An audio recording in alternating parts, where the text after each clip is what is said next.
Hello दोस्तों, स्वागत है आपका अपने YouTube channel digital modern academy पे। दोस्तों आज हमारे पॉलिटी में हमारा आज पढ़ेंगे भारत शासन अधिनियम 1919। इससे पहले हमने कौन सा पढ़ लिया था? भारत परिषद अधिनियम 1909 हम पढ़ चुके थे। ठीक है, यहाँ तक हमारा कंप्लीट हो गया था। आज पढ़ेंगे भारत शासन अधिनियम 1919। अच्छा, इसका दूसरा नाम है मॉन्टेग्यू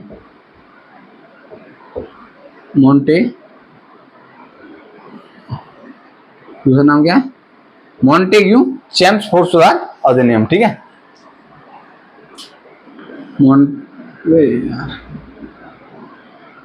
मॉन्टेग्यू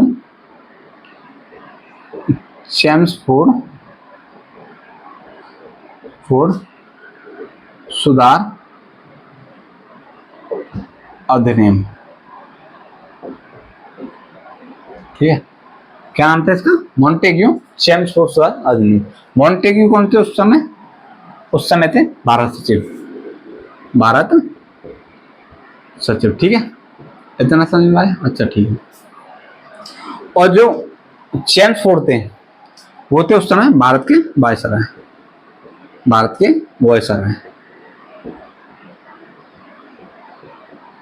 आई बात समझ? कौन थे? भारत के वायसराय। आई बात समझ? अच्छा, अब इसके कुछ कारणों पर हम नजर डाल लेते हैं। आने से पहले इसके कारण क्या क्या थे। देखो, पहला कारण था इसका, मैं ऐसे ही बता दूंगा, नोट करने की कोई जरूरत नहीं, बस सुनना और उस बात को कि 1906 में जो कलकत्ता अधिवेशन हुआ था कांग्रेस, उसमें क्या था? सबसे पहले पूर्ण स्वराज की मांग उठी थी। ठीक है, जिसको जो भारत शासन अधिनियम 1909 पूर्ण नहीं कर पाया।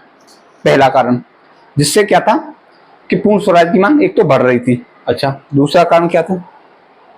दूसरा कारण ये था कि जो 1907 का सूरत अधिवेशन था, उसमें ये होता है कि कांग्रेस उदारवादी और उग्रवादी दो दलों में बढ़ जाता है।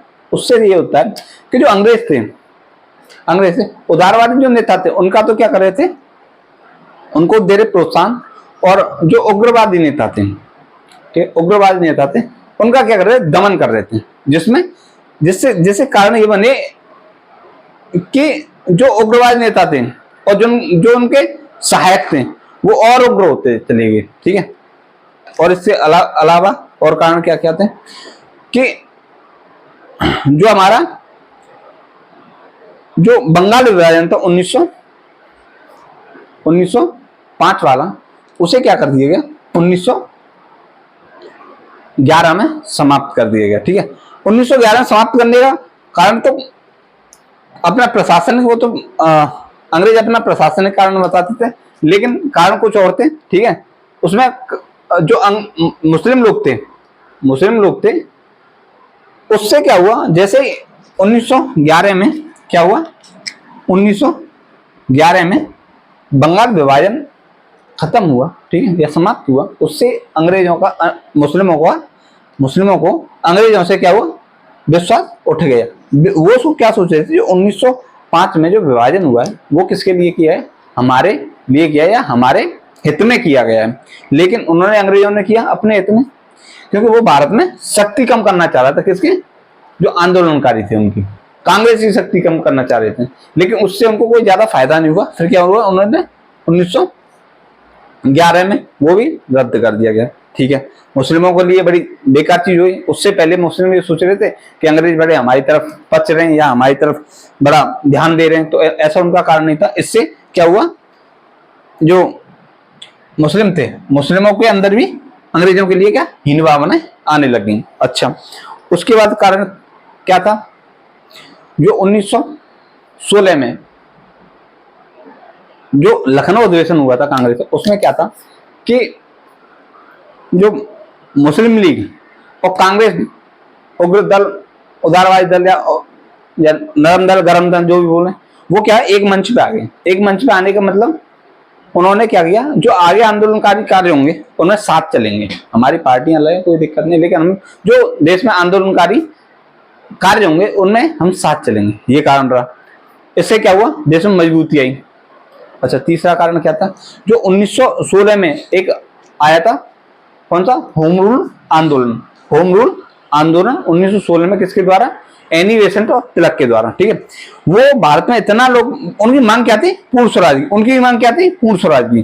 तो वो देश में इतना लोकप्रिय हो गया, इतना लोकप्रिय हो गया कि पूरे देश में क्या, वो पूर्ण स्वराज की मांग तेजी से उठने लग गई। अच्छा, इसके बारे में फिर इसके बाद क्या हुआ? सरकार ने इसके होम रूल लीग के कारण क्या किया? अगस्त प्रस्ताव घोषित किया, जो कब आया? 20 अगस्त 1917 में। ठीक है, कब आया? अगस्त प्रस्ताव 20 अगस्त 1917 में। इसमें क्या किया?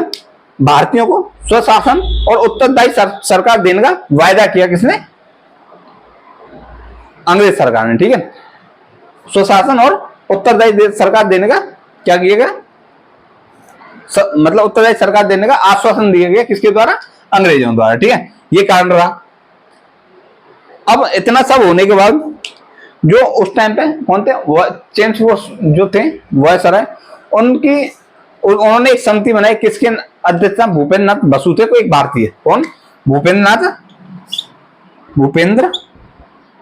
नाथ बसु। इनकी अध्यक्षता में एक समिति बनाई। किसने? चेम्सफोर्ड ने। इस समिति के सुझाव पर क्या बना? भारत शासन अधिनियम 1919। ये कहानी इसकी रही थी। इसके कारण रहे थे, मैं कारण भी बताया आपको क्या क्या कारण रहे थे, और किसकी अध्यक्षता समिति बनी? भूपेंद्र नाथ बसु की में। और उसके समिति की सिफारिश पे क्या हुआ? भारत शासन अधिनियम 1919 आया। तो यहां तक की बात समझिए, ये कोई नोट करने वाली बात नहीं थी, बस समझने वाली बात थी कि कारण क्या थे। ठीक है, अब इसके प्रावधान देखेंगे कि 1919 में कौन कौन से और क्या क्या प्रावधान है। ठीक है, पहला प्रावधान नोट करो।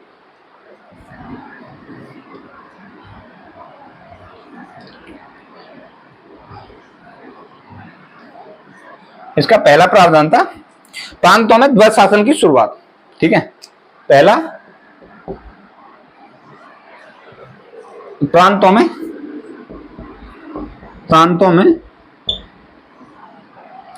कौन सी?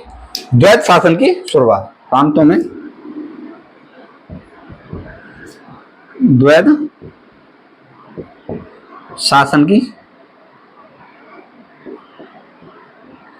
शासन की क्या की? शुरुआत। मतलब जो प्रांतों के विषय थे उनको दो भागों में बांट दिया। प्रांतीय विषयों को क्या कर दिया? दो भागों में बांट दिया। ठीक है, प्रांतीय विषयों को दो भागों में बांट दिया। कौन से? एक आरक्षित विषय,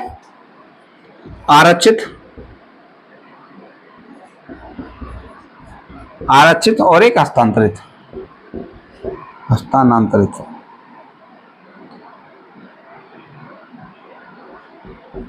ठीक है, कौन से? हस्तांतरित। अच्छा, इसमें कौन कौन से विषय थे? जो हस्तांतरित विषय थे इसमें कौन कौन से? देखो, हस्तांतरित विषय में थे आपके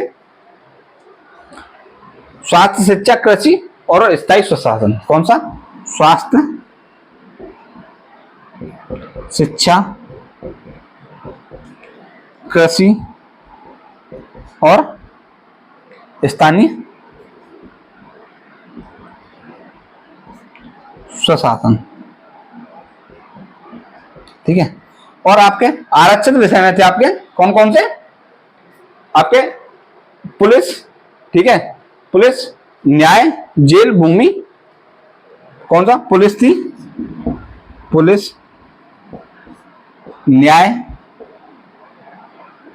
ठीक है, जेल, राजस्व, भूमि। कौन सी? राजस्व हो गया, और कौन सा? वित्त। ये किसके अंडर थे? आरक्षित विषय के। आई बात में जो इन पे कानून बनाता था वो बनाता था कौन? Governor general. ठीक है, और इस पे बनाते थे भारत मंत्री। कौन? भारत के मंत्री।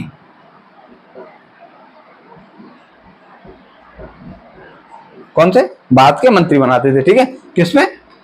हस्तांतरित विषय। अच्छा, दूसरी बात, ये इन पे तो विषय बनाते थे गवर्नर इस पे भी विषय बना सकता। कौन सा? हस्तांतरित विषय पे। अगर जो भारत के मंत्री हैं, भारत के जो मंत्री हैं, अगर उस हिसाब से इन्होंने नियम कानून नहीं बनाए जैसा कौन, गवर्नर जनरल के हिसाब से नहीं बनाए तो क्या था, इस पर कानून बना सकता था कौन, दोबारा गवर्नर जनरल भी बना सकता था।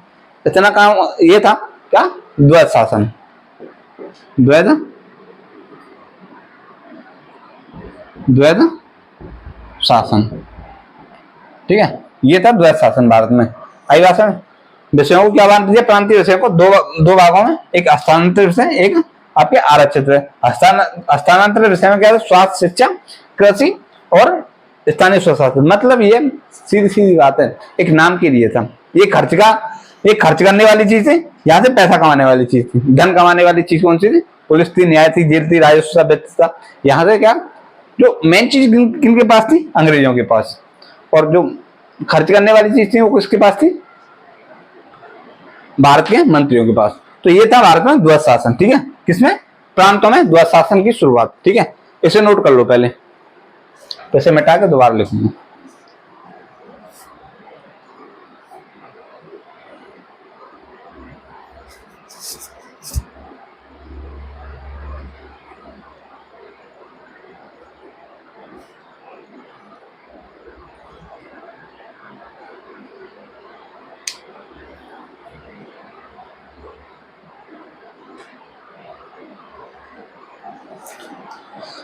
हो गया, चलो।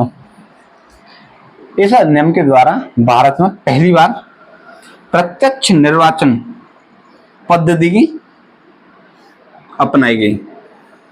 क्या, इसके द्वारा भारत में प्रत्यक्ष निर्वाचन पद्धति को अपनाया गया, ठीक है। इसके द्वारा भारत में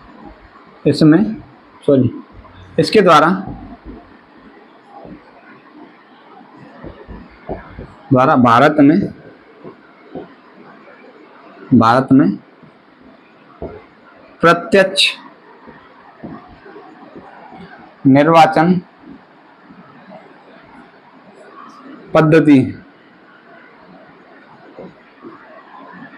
पद्धति को अपनाया गया तथा पहली बार ही भारत में महिलाओं को क्या, वोट देने का अधिकार मिला, ठीक है। क्या, साथ ही साथ महिलाओं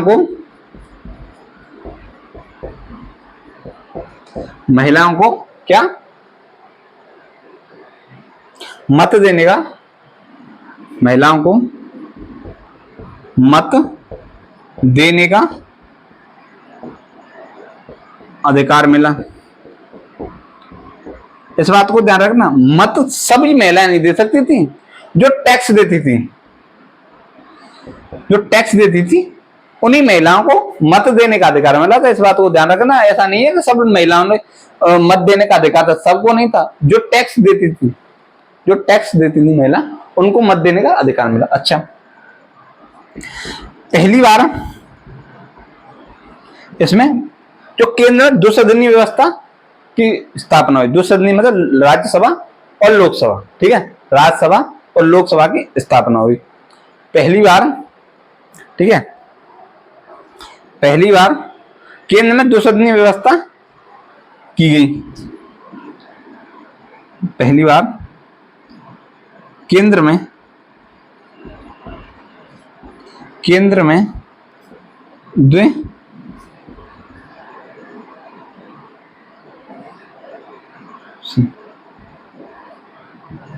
द्विसदनीय व्यवस्था की स्थापना की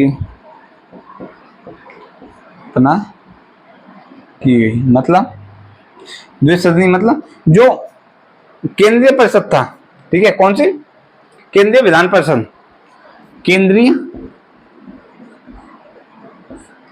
विधान परिषद, इसको क्या कर दिया, दो भागों में बांट दिया।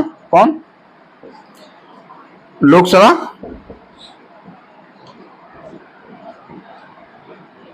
और राज्यसभा। तो केंद्र में क्या हुई, द्विसदनीय व्यवस्था की स्थापना हुई, ठीक है। इसे नोट करो पहले।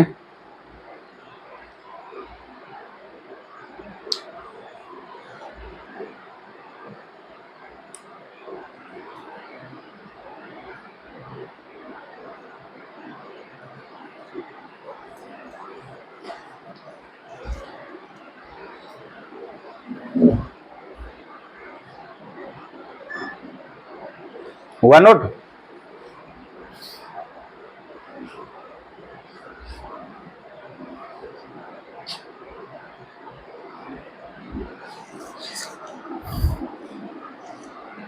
अच्छा,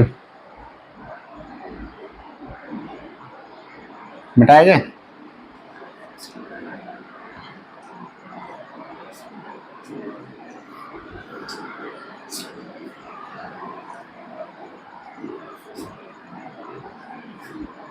देखो इसमें और क्या क्या काम हुए, देखो पहले और इसमें काम हुआ, देखो जो वायसराय की परिषद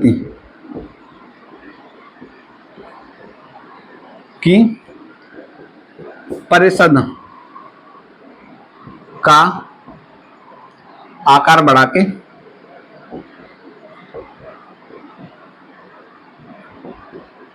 ठीक है, आकार बढ़ाया, ठीक है, आकार बढ़ाया तथा 6 सदस्यों में से 3 सदस्य भारतीयों को बनाने का प्रावधान किया गया। आई बात समझ में? मतलब जो वायसराय की परिषद थी उसका आकार बढ़ा के सदस्यों की संख्या कर दी 6, उसमें 3 सदस्य कौन से होंगे कि कहाँ के होंगे? भारतीय होंगे, ठीक है, कौन होंगे? भारतीय। इतना समझ में आया? अच्छा, दूसरी बात, जो आपका पृथक निर्वाचन जो था, पृथक निर्वाचन का विस्तार किया गया। इसके द्वारा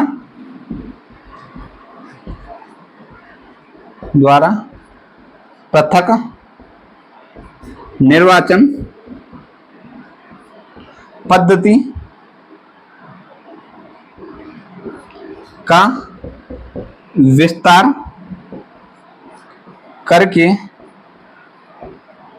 जो मुस्लिमों, जो पृथक निर्वाचन वाली बात थी किसकी थी? मुस्लिमों को दिया गया था। अब मुस्लिमों के साथ साथ सिख और ईसाइयों को भी पृथक निर्वाचन में जो पद्धति उसमें शामिल कर लिया गया, ठीक है, करके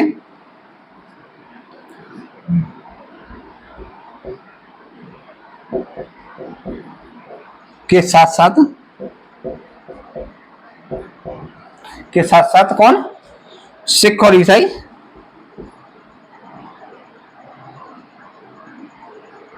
सिख और ईसाई को भी शामिल किया गया। आई बात समझ में? किसको? सिख और ईसाइयों को भी शामिल कर लिया किसमें? पृथक निर्वाचन पद्धति में। किसके साथ साथ? मुस्लिम को साथ साथ क्या, जो सिख थे और ईसाई थे इनको भी शामिल कर लिया। अच्छा, इसमें एक और पॉइंट था, कौन सा था?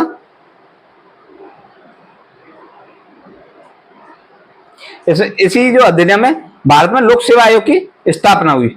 लोक सेवा आयोग की स्थापना का प्रावधान किया गया। मतलब लोक सेवा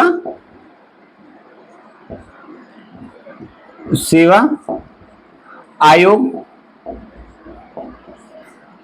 की स्थापना का प्रावधान किया गया,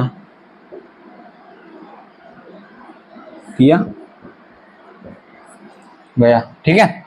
इसके द्वारा भारत में क्या किया? लोक सेवा आयोग की स्थापना का भी प्रावधान किया गया। अच्छा, ये जो लोक सेवा आयोग है ये किसकी सिफारिश पे था? ली आयोग की सिफारिश पे था, ठीक है। ली आयोग कब था? ली आयोग की सिफारिश पे। किसकी पे? ली आयोग, यानी 1923 में। कब आया? 1923 में की सिफारिश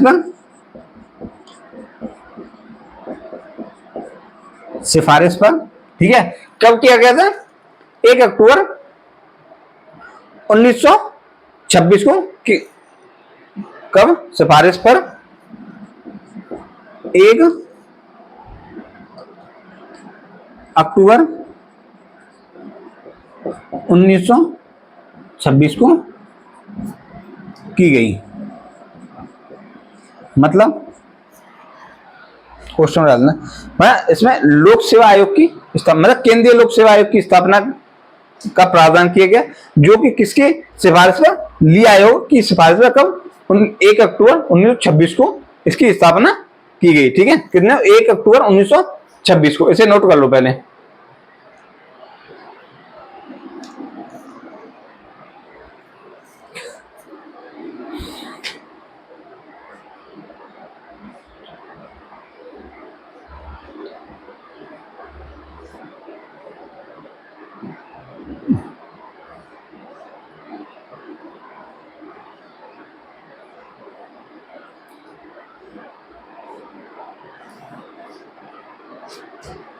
आई समझ? चलो,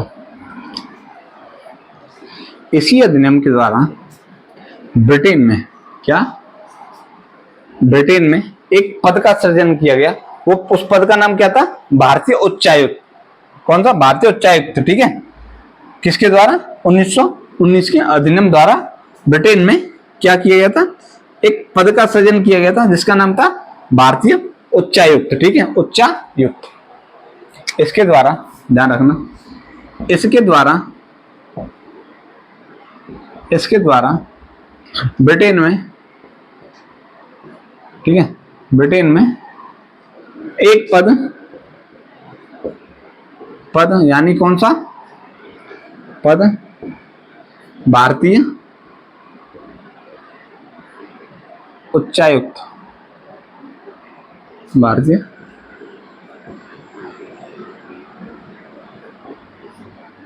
का सृजन किया गया। ठीक है, इससे क्या हुआ?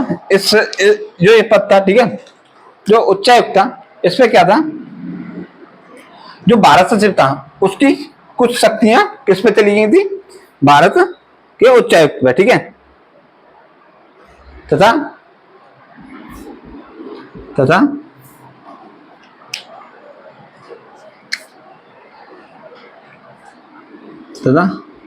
भारत सचिव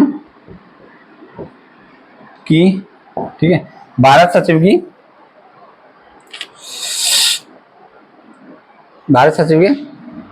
कुछ कार्य किस पे चले गए थे? कुछ कार्य भारतीय उच्चायुक्त पर चले गए। ठीक है, ध्यान रखना। अच्छा, जो भारत का उच्चायुक्त था, इसका जो वेतन होता भारतीय राजस्व से, सॉरी, भारत के किससे होता था?